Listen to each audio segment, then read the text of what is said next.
Hai kalian, aku ingin baca bab 1 novel pembantu kesayangan Tuan Abizar yang bertajuk Makan Sisa Majikan. Aku dibiarkan kelaparan, menahan sakitnya perut, tidak diizinkan untuk mengambil makananku sendiri. Sekalipun perutku berbunyi terang-terangan, dimulai dari hari pertama aku bekerja, aku tidak diizinkan mengisi perut kecuali makanan sisanya yang dia pun jarang sekali makan sesuatu. Bukan karena tidak mampu, tapi beliau tidak berselera. Beliau akan menikmati semua makanan yang terhidang mewah di atas meja. Sebelumnya memberi satu perintah padaku, tutup mulutmu. Untuk tidak bicara termasuk tidak mengisi apapun ke perutku melalui mulutku. Aku hanya bisa dipersilahkan untuk berdiri menungguinya, menelan ludah, ingin menahan ileran dari mulut, memperhatikan gerak bibirnya yang mengunyah, menatapnya penuh harap, menunggu kapan beliau selesai makan dan memberikan sisa makanannya padaku. Hapus ileranmu menggunakan sapu tangan yang kuberikan padamu. Suruhannya tanpa menoleh, aku langsung mengambil sapu tangan di saku dan menghapus ileranku. Tuan Abizar menelan suapan terakhirnya, menyisakan makanan jatahku. Beliau belum mencuci tangannya karena beliau biasa makan tanpa senduk. Tuan Abizar hanya mengusap mulutnya dengan tisu. Lelaki dengan darah campuran Indonesia Arab Saudi itu menata kembali nasi dan gulai sisa ke dalam piringnya. Dengan kode mata memintaku duduk di atas kursi yang sama dengannya, menyodorkan piring berisi lauk kepadaku, lalu menyuruhku makan. Sempat lupa adab, saking kelaparan aku makan dengan rakus. Tuan Abizar yang jarang makan karena sibuk, imbasnya aku ikut tidak makan.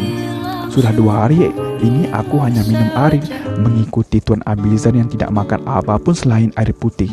Mulutku belepotan oleh butiran nasi dan kuah gulai, benar-benar seperti anak kecil. Aku lupa menjaga tata krama.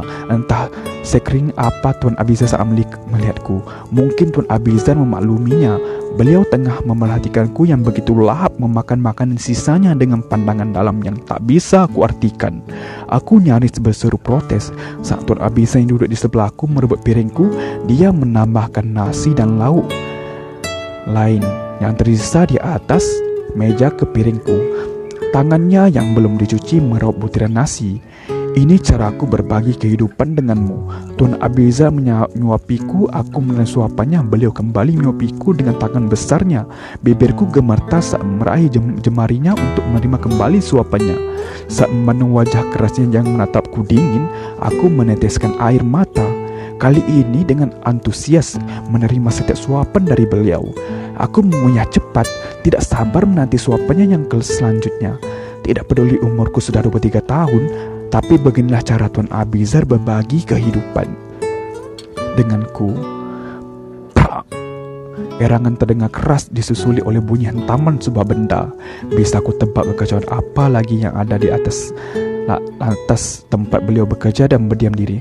Langkahku terkopoh menaiki anak tangga, membuka pintu ruangannya, mendapati beliau yang menghamburkan semua kertas yang bertebangan di udara. Laptopnya sudah rusak terhentam di lantai. Sebelah tangannya membiru karena meninju meja. Tuan Abizar mendelik ke arahku. Dia berteriak keras, "Pergi!" Tubuhku sentak menegang. Belum beranjak aku masih membeku di tempat hingga Tuan Abizar mengulai perintahnya, "Pergi atau ku bunuh kamu." Aku melangkah mundur lalu menutupi pintu. Kubiarkan Tuan Abizar menggila sendiri. Sehari-hari ini yang kualami, tapi aku belum bisa terbiasa. Tubuhku masih takut dan gemetar saat menghadapinya.